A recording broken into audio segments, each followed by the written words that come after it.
南无阿弥陀佛，南无阿弥陀佛，南无阿弥陀佛。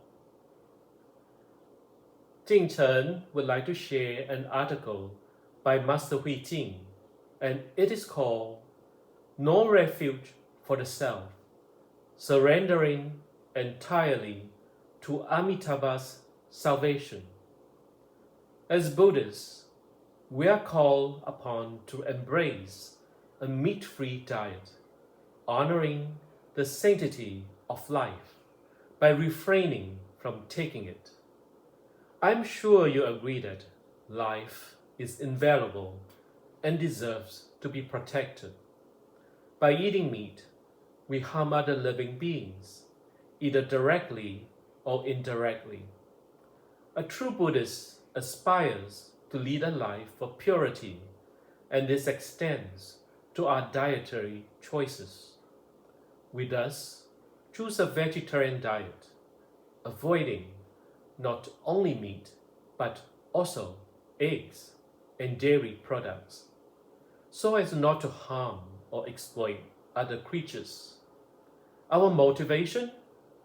The compassionate Amitabha Buddha extends his care to us, and in turn, we reflect this compassion towards all beings, recognizing the Buddha nature within them. Could the beings we abstain from eating today not become Buddhas in another life? Indeed, this is a possibility. However, whether or not we are vegetarian, have taken refuge in the three jewels to become a Buddhist, or have been leading a virtuous life, these are not prerequisites for rebirth in the land of ultimate bliss. Amitabha Buddha will deliver us all equally and unconditionally. Master HuiJing writes, "Yet I, HuiJing, feel very ashamed, despite taking refuge in the three jewels to become a Buddhist, adapting a vegetarian lifestyle, and reciting Amitabha Buddha's name during daily meditations prior to my monastic commitment. I find myself still mired in worldly afflictions and karmic hindrances. I am not just an ordinary being. I am one profoundly burdened by sin and ensnared in the endless cycle of samsara. Upon introspection, I am overcome with regret for my misdeeds. My sole hope lies in entrusting myself entirely to Amitabha for salvation.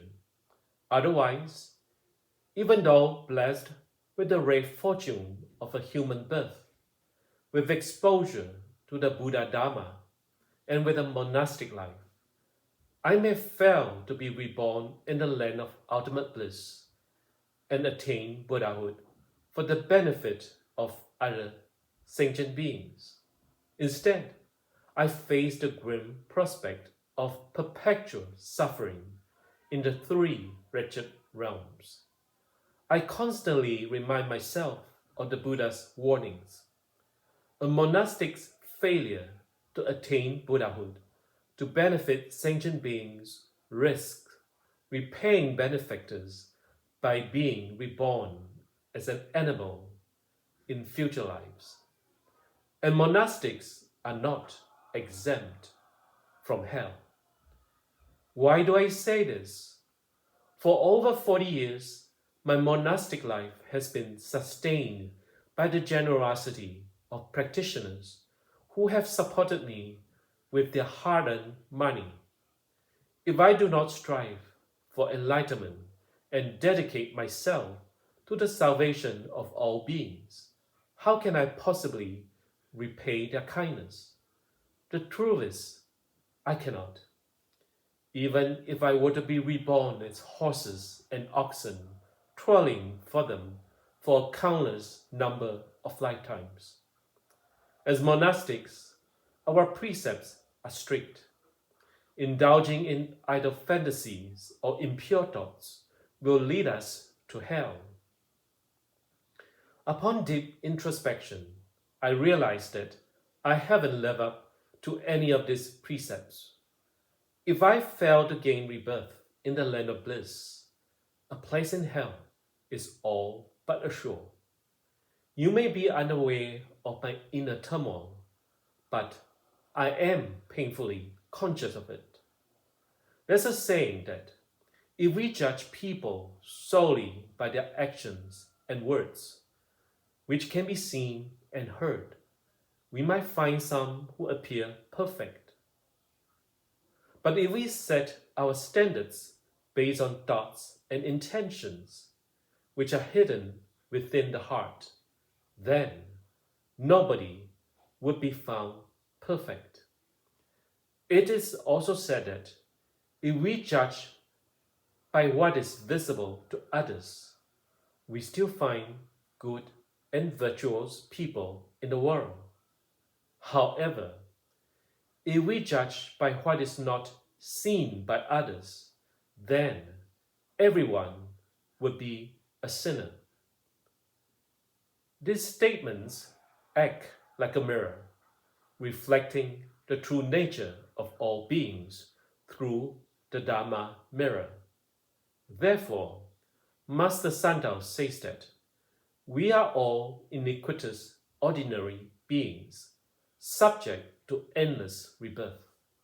We all need the salvation of Amitabha Buddha to liberate us from the cycle of samsara and quickly achieve Buddhahood, thereby saving other beings. Thus, the essence of the Pure Land School is encapsulated in the phrase, rebirth in the Pure Land, which is the realm of nirvana, the state of becoming a Buddha. Therefore, a more complete description of this school would be rebirth in the Pure Land and becoming a Buddha. So how do we have faith in Amitabha's salvation? It is by single-mindedly reciting Amitabha's name, 念佛 in Chinese. Practicing Amitabha recitation is both an act of faith and a condition for rebirth. Didn't we say that Amitabha will save us all equally and unconditionally?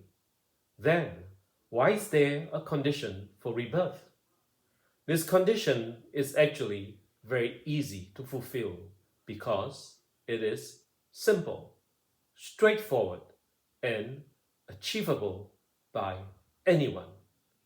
Even at the moment of death, when people feel as if they are being scorched by the fires of hell, they can still recite or even just think of Amitabha's name and be reborn in the Pure Land. If their life is prolonged, then from that moment on, they need only recite Amitabha's name. Hence, the essence of this Dharma path is recite the Buddha's name, be reborn in the Pure Land, and become a Buddha. In short, the Pure Land School. Thank you all for watching. Namo Ami Tuo. Namo Ami Tuo. Namo Ami Tuo.